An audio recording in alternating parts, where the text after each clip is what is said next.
Hello there and welcome to The Bunker. I'm Lloyd Evans and it's time for another voicemail video, only this one is a bit different. In this video you're going to get two voicemails for the price of one, because both messages are actually quite similar, or the question being asked is quite similar in both. So I figured I would make things easier and answer both messages in the same video. So without further ado, here's the first message. Hi Lloyd, I'm a PIMO ministerial servant in my 30s from the United States. I want to first of all thank you for everything you do, your videos, your resources. They're a huge help for those of us who are waking up. I'm going to be making my exit very soon. I already have my plans set up and it's just a matter of taking that jump. So my question is, what advice do you have to adjust to living a normal life outside the confines of the organization? So I have been making friends outside of the organization. I have some family that were never witnesses, so I anticipate having somewhat of a support network, but how do I adjust and go about living life as a normal non-cult member? Again, thank you so much for everything you do, and feel free to use this in a video if you so feel inclined. Well, thank you very much indeed. And might I just say, before we move on to the next message, which again is similar, I think you're very brave for leaving that message.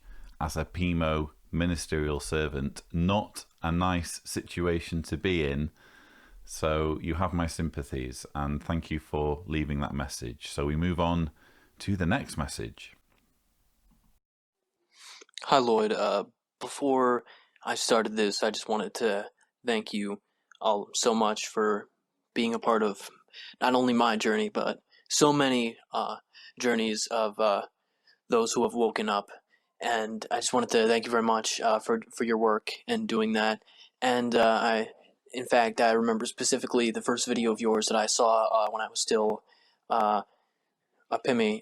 It was homophobic Jehovah's Witness video, Remember the Wife of Lot. And I remember being very upset about it at the time. But after that, through a lot of research of my own and through watching yours and several other videos, I have been able to wake up, and I thank you very much for that, and I'm very grateful.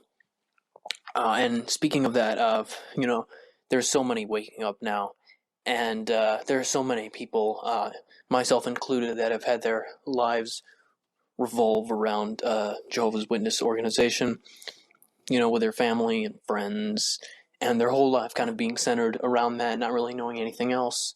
And so I know, at least myself, it can kind of feel aimless now, that I don't really have that there. And so now I was wondering, what would your advice be on those who have woken up and maybe now kind of feel directionless, or maybe having a hard time moving on and starting life for themselves? All right, feel free to use this on your channel if you want to, and thank you. Thank you very much indeed. So hopefully, viewers, you understand what I mean when I say that these are very similar voicemails, and I might mention that they were received in my inbox only 9 days apart. So that says a lot, I think, about how much this is an issue for people. I mean, we have such a large organization with millions of members, and I think it's safe to say at least thousands of people on a yearly basis are managing to wake up and get out, and they're left with these almost existential issues of, what do I do now? What meaning does my life have? How do I rebuild my social structure? How do I live a normal life, as our ministerial servant friend asked? How do I give my life direction? This is scary. These are some scary questions to have to grapple with. I mean, it's hard enough realizing that you've been lied to and realizing that almost your entire perception of reality is wrong, and your entire understanding of society in general is warped, without also having to figure out what happens next, where to go next. Who are my friends going to be? What are my interests going to be? What meaning does my life have? And the simple answer is that everyone's life will have different meaning. Everyone's different, and therefore their relationships with people will be different. Their interests will be different. Their passions will be different. And even though it may seem daunting, if you can, try as much as possible to find excitement in the challenge of rebuilding your life. That may seem like strange advice to be giving, but this is an opportunity that you've been given. And I'm speaking now to both chaps who left those messages, but also to other people in this situation. This is an opportunity that you've been given that is being denied at this moment to 8.5 million people who are still mentally trapped inside a cult that is lying to them and exploiting them. You've made it out. You're one of the lucky ones. Because of your intellectual honesty, because of your courage, because of your determination not to be lied to, you've managed to break free of the indoctrination.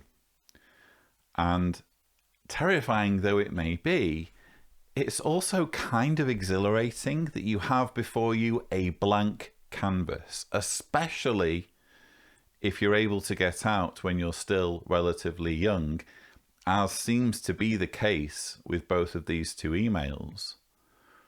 The world is your oyster, and you can do with it whatever you want to do, so long as obviously you're not hurting anyone or hurting yourself. Relish the journey that lies in front of you and the possibilities and the opportunities.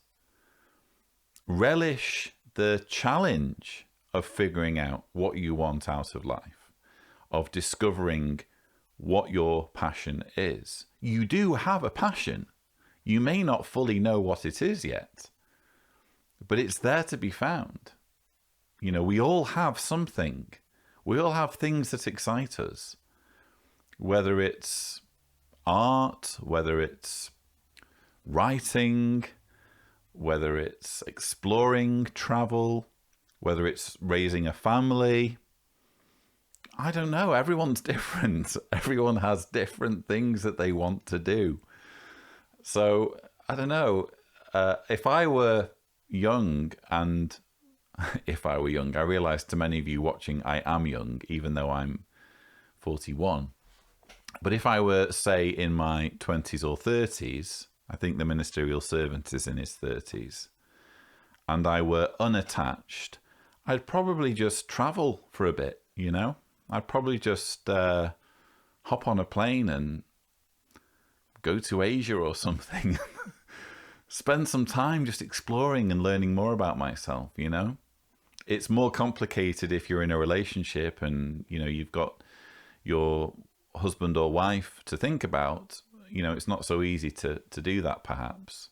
But even then, there are ways of just taking some time out to figure out what you want out of life. And again, life can have a meaning without that meaning being serving an organization, following one organization's interpretation of what God's will is. Life can have a meaning other than that. Doesn't have to be anything fancy, doesn't have to be anything celestial or divine or supernatural or anything like that. It can just be having fun. There's nothing wrong with having fun. As Jehovah's Witnesses, we were made to look down on having fun as a reason for living. No, it's a good reason. Enjoying life and relishing the time we have on our planet, the short number of trips that we get around the sun on this hunk of rock, finding ways to enjoy that journey, there's nothing wrong with that. That in itself is giving life meaning. And when it comes to relationships, that's another way in which life can be given meaning. Just finding people that you can care about. You know, maybe it's getting married to the right person or starting a relationship with the right person. Maybe it's having children. But I think that a lot of who we are and a lot of what defines us is who we care about and who we love. And so you'll find that as your social circle expands post-cult, as you find people who can love you for who you are unconditionally, as you find people who can rely on you to some degree for love and emotional support, those relationships become priceless. Those relationships by themselves become a very worthwhile reason for living and for enjoying time on our planet. So I hope that's answered at least in part. I mean, in practical terms, I guess go on Reddit, go on the XJW subreddit, reach out to people on there. There's quite a few ex-Jehovah's Witnesses on Facebook and Facebook groups that you could reach out to. There's quite a vibrant XJW scene on Twitter. Just reach out to people. They're there. And there are relationships and friendships to be built on the other side, I promise you. Might take a bit of work, might take a bit of effort, might take a lot of patience, but you will get there. So that's my advice for these two fine chaps. Wish you both well. If you would like to leave a voicemail, the thing to do is go on speakpipe.com/Seeders and just indicate clearly if you don't want me to play or broadcast your message on the channel. That's everything I have for you. Don't forget to subscribe to the Lloyd Evans channel for more such videos. And as always, thank you for watching.